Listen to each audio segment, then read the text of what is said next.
साथियों नमस्कार।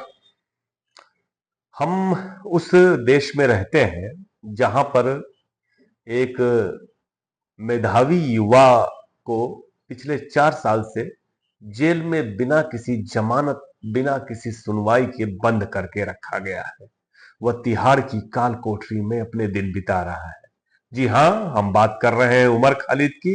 हम उस देश में रहते हैं जहां पर उत्तर प्रदेश जैसे बड़े राज्य में किसी भी आपराधिक मामले में बिना किसी सुनवाई के, बिना कोर्ट की कार्रवाई के, सिर्फ संदेह के आधार पर कथित अपराधियों का इनकाउंटर कर दिया जाता है या उनके पैर में गोली मारकर उनको हमेशा के लिए अपंग कर दिया जाता है। हम उस देश में रहते हैं जहां के जेलों में लगभग 4.5 लाख, एक दो नहीं 4.5 लाख विचाराधीन कैदी बंद हैं। यह वह कैदी है जिनके मामले की न तो सुनवाई पूरी हुई है, जिनके मामलों पर न तो अदालत जल्दी संज्ञान लेती है और न तो कभी उनको पैरोल मिलता है, न तो उनकी कभी रिहाई होती है, और वो अपनी सजा की सुनवाई की बाट जोहते जोहते तारीख पर तारीख सहते हुए जेल में अपने दिन बिताते हैं। जो जानकारी हमारे पास है कि उसके हिसाब से 2022 तक निचली अदालतों में 63% मामले और उपली अदालतों में लगभग 77% मामले जो है अभी भी पेंडिंग है, जो कोर्ट केसेस चल रहे हैं। उसके अलावा एक जो बड़ा दुखद पहलू है कि जो जेल में विचाराधीन कैदी बंद है उनमें सबसे ज्यादा संख्या मुसलमानों की है। यह बात नहीं भूली जानी चाहिए, बहुत बड़ी संख्या उनकी है। और ऐसे एक चौथाई मामले हैं जो 5 साल से ज्यादा लंबे समय से चल रहे हैं। आप समझिए कि जेल में जो विचाराधीन कैदी हैं जिनकी मामले की अभी कोर्ट में सुनवाई पूरी नहीं हुई, प्लस सुनवाई कई मामलों में शुरू नहीं हुई, उनको जेल में ठूंस के रखा गया। वो सोच भी नहीं सकते कि बाबा राम रहीम की तरह उनको कभी पैरोल मिल जाएगा, फरलो मिल जाएगा, कभी नहीं मिलेगा। ये सच्चाई है।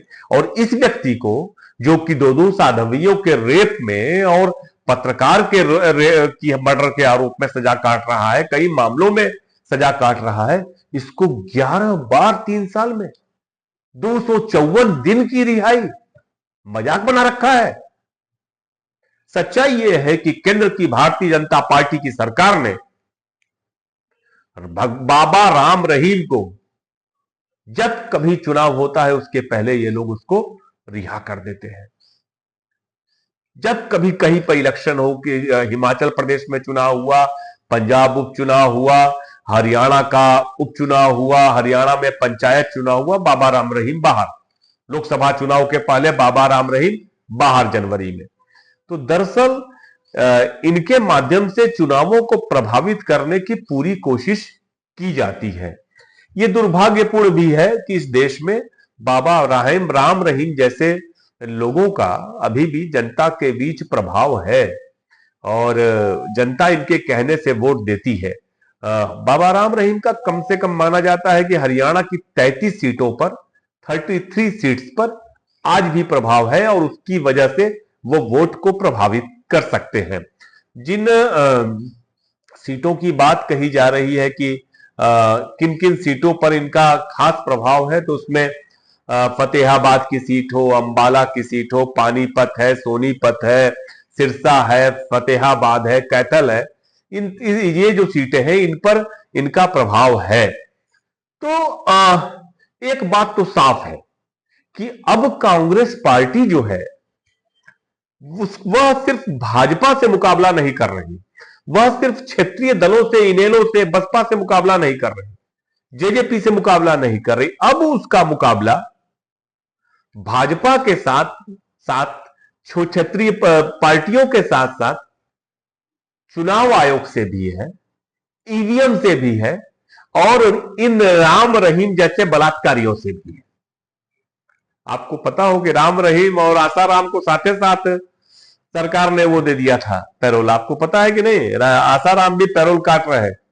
तो अब क्या है कि जो ये आयोग ने किया है, जिस तरह से पैरोल दिया है। एक सवाल जरूर पूछा गया था कि बताइए कि चुनाव के समय इन्हें क्यों पैरोल दिया जाए, लेकिन इस सवाल को पूछने का औचित्य क्या रहा जब आपने दे ही दिया।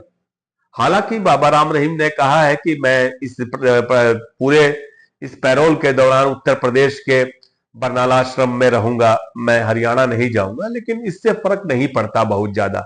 अगर वो पैरोल पे बाहर है, क्योंकि आपको बता दें, जानकारी दे दें कि बाबा जो है उसने अपनी एक इलेक्शन टीम बना रखी है 12-15 लोगों की, और इस इलेक्शन टीम के माध्यम से ये चुनाव को बार बार प्रभावित करते हैं। और इस टीम को कहा भी गया है, बाबा जब पिछली बार निकल के आए थे तो उन्होंने कहा था कि विधानसभा चुनाव के दौरान बीजेपी का सपोर्ट करना है, और अपनी टीम को लगा भी दिया है। इनकी टीम हरियाणा में कोने कोने में जाकर के कांग्रेस के विरुद्ध प्रचार कर रही है और भाजपा के समर्थन में कर रही है। खैर, ये बात भी सच है कि पहले बाबा गुरु राम रहीम जो थे, इन्होंने कांग्रेस पार्टी को भी कभी सपोर्ट किया था, कभी शिरोमणि अकाली दल को भी सपोर्ट किया था, क्योंकि पंजाब के कुछ क्षेत्रों में और हरियाणा में इनका प्रभाव है।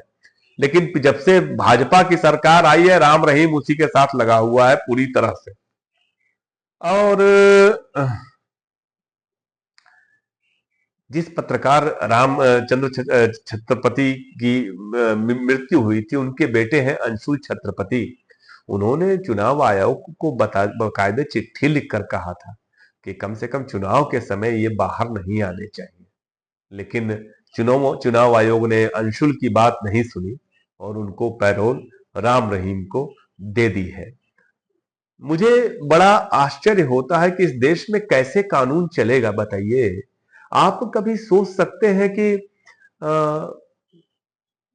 जो विचाराधीन कैदी बंद है लंबे समय से, 5 साल से बंद है, कोई 4 साल से बंद है, कोई 6 साल से 10 साल से बंद है, उनकी रिहाई हो ही नहीं पाती है।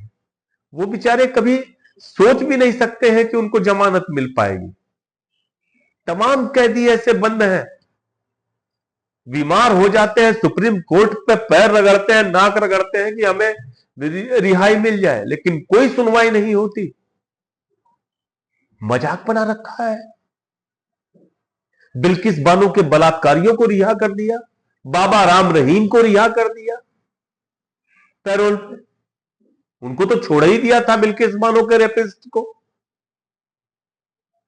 ये बलात्कारियों से कैसा प्रेम है बीजेपी का, ये समझ में नहीं आता मेरे, बिल्कुल नहीं आता। बड़ा आश्चर्यजनक है ये, और दुखद भी।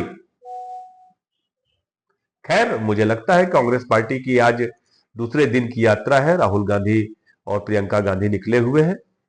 दूसरी तरफ भारतीय जनता पार्टी ने भी अपनी पूरी ताकत झोंक रखी है। हरियाणा की जनता चुनाव में यह सवाल जरूर पूछेगी कि बाबा राम रहीम को चुनाव के ठीक पहले क्यों कर रिहा किया। धन्यवाद, नमस्कार।